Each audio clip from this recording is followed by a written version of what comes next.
New ATM rules, here's what you need to know. Visiting an ATM will not just be about remembering your PIN, but also keeping count of the number of transactions and the machine on which you last transacted.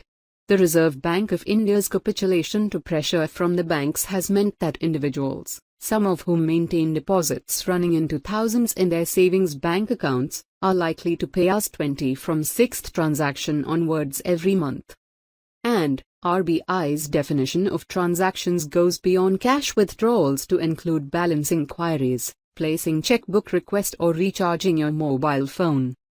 Taking into account the scope for cross-subsidization and with a view to ensuring more transparency in the pricing of these transactions, banks have been advised to provide their savings bank account holders with at least 5 free transactions per month at their own ATMs. Beyond this, banks may decide to levy transaction charges, not exceeding Rs 20 plus applicable taxes per transaction, which are decided in a transparent manner, the regulator said in a circular meant to rationalize the number of free transactions. This came with an advisory that the number of free transactions on ATMs set up by other banks had been reduced to 3, from 5 earlier, in Mumbai, New Delhi, Chennai, Kolkata, Bengaluru and Hyderabad. With banks themselves discouraging customers from branches, individuals have got used to cash withdrawals at regular intervals from ATMs to meet their spending needs.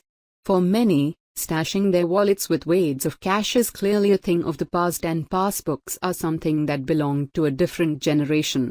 By all accounts, most Indians do more than 5 transactions at ATMs. But thanks to RBI's rationalization drive, several people may now head back to bank branches, and some of the activities that had moved to ATMs, such as mobile recharges, will once again be done in cash. The move is expected to help banks generate more fee income, as there is a cap on the number of free check leaves and several banks charge a fee on branch visits for specific purposes. RBI officers could not be reached for comment on Independence Day, but in its circular issued on Thursday evening, the regulator acknowledged that the move was driven by banks. Recently, a few banks and the Indian Banks Association, IBA, had approached the Reserve Bank seeking changes in the extant instructions regarding free transactions at other banks' ATMs. Referring to the growing cost of ATM deployment and maintenance incurred by banks on the one hand, as well as the rising interchange outgo due to these free transactions, the IBA had sought the removal of free transactions at other banks' ATMs at metro centers and other large townships in the country, it admitted in the circular. The latest move marks a near-complete U-turn from 6 years ago, when the banking regulator, in a consumer-friendly move, had allowed account holders to use any bank's ATM without levying any fee. Within months, however, it did away with the facility as banks lobbied hard, complaining that account holders were withdrawing small amounts of cash and increasing the number of cash refill at ATMs. It then capped the number